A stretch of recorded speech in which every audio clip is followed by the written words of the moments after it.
YouTube पर 1000 views के किसी क्रिएटर को 10 रुपये मिलते हैं और किसी को 1000। सेम प्लेटफॉर्म, सेम मोनेटाइजेशन, लेकिन अर्निंग में इतना बड़ा डिफरेंस आता कैसे है? और सच बताऊं तो मुझे भी ये चीज तब तक समझ नहीं आई जब तक मेरा खुद का चैनल मोनेटाइज नहीं हुआ, क्योंकि पहले मुझे लगता था कि YouTube पर अर्निंग का सिंपल फॉर्मूला है, ज्यादा व्यूज ज्यादा पैसा, बस। लेकिन मोनेटाइजेशन ऑन होने के बाद मुझे समझ आया कि YouTube का असली गेम व्यूज का नहीं बल्कि RPM का भी है। और जब मैंने मेरे दोस्त का RPM देखा तो लिटरली मुझे यकीन ही नहीं हुआ। मेरा RPM है $0.17 और मेरे दोस्त का RPM है $2.75। मतलब सेम 1000 व्यूज पर उसकी अर्निंग मेरी अर्निंग से 16 गुना ज्यादा हो सकती है। और सबसे शॉकिंग बात यह है कि उसके सब्सक्राइबर भी बहुत ज्यादा नहीं है और कुछ 1120 के आसपास है, लेकिन अर्निंग बहुत ज्यादा है। तो आखिर ये RPM होता क्या है और ऐसा क्यों होता है कि YouTube किसी को ज्यादा रुपया देता है और किसी को कम?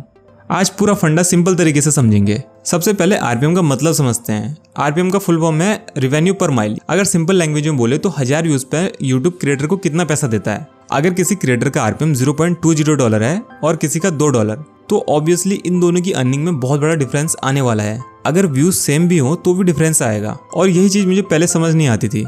मैं ज्यादातर YouTube क्रिएटर्स, अर्निंग और YouTube रिलेटेड ही वीडियो बनाता हूँ। मतलब मेरी जो ऑडियंस है वो एंटरटेनमेंट या क्यूरियोसिटी के लिए आती है। लेकिन जो मेरा दोस्त है वो किस टाइप की वीडियोस बनाता है? वो बनाता है बैंकिंग की वीडियोस, यूनो कैसे यूज़ करें, या लिंक्डइन में जॉब पोस्ट कैसे करें, इंडीड में जॉब पोस्ट कैसे करें, और कैसे किसी ऐप को यूज़ कर सकते हैं, हाउ टू टाइप की वीडियोस रहती हैं। और यहीं पर पूरा गेम चेंज हो जाता है, क्योंकि जो एडवर्टाइजर होते हैं वो सारे ऑडियंस को सेम वैल्यू नहीं देते हैं।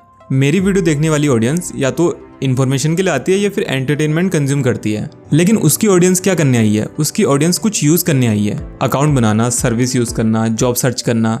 और जहां ऑडियंस पैसा खर्च कर सकती है वहां एडवर्टाइजर भी ज़्यादा पैसा खर्च करते हैं। इसलिए फाइनेंस, बैंकिंग, एजुकेशन, सॉफ्टवेयर, इस टाइप की कैटेगरीज में RPM ज़्यादा होता है। और एंटरटेनमेंट, मीम, रैंडम वायरल, इस टाइप के जो कंटेंट होते हैं इनमें RPM कम होता है। लेकिन सिर्फ कैटेगरी मैटर नहीं करती है, ये भी मैटर करता है कि ऑडियंस कौन सी कंट्री की है, वीडियो कितनी देर तक देख रही है, वीडियोस में कितने एड्स आ रहे हैं, 8 मिनट से बड़ी वीडियो है। तो ये सब चीज़ें भी RPM को अफेक्ट करती है। और सच बताऊं तो ये सब देखकर मैं चौंक गया था, क्योंकि पहले मुझे लगता था कि YouTube पर सिर्फ व्यूज़ इंपॉर्टेंट होते हैं। लेकिन अब समझ में आ रहा है कि व्यूज़ के पीछे ऑडियंस क्वालिटी भी बहुत ज़्यादा जरूरी है। लेकिन अब यहाँ एक डेंजरस चीज़ भी है कि बहुत सारे लोग होते हैं कि वो हाई RPM की कैटेगरी को देखकर वो उसी कैटेगरी में वीडियो बनाने लग जाते हैं। और शायद ये YouTube पर सबसे बड़ी गलती हो सकती है, क्योंकि अगर आप सिर्फ पैसा देखकर YouTube पर वीडियोस बनाओगे तो क्या होगा, कुछ टाइम बाद आपको उस टॉपिक में इंटरेस्ट नहीं आएगा, आइडियाज ही नहीं आएंगे, तो आप बर्नआउट हो जाओगे और छोड़ दोगे। हो सकता है कि RPM तो हाई होगा लेकिन आप उस कैटेगरी में 100 वीडियोस भी अपलोड नहीं कर पाओगे। इसलिए YouTube पर सिर्फ हाई RPM इंपॉर्टेंट नहीं है और ना ही सिर्फ व्यूज इंपॉर्टेंट है।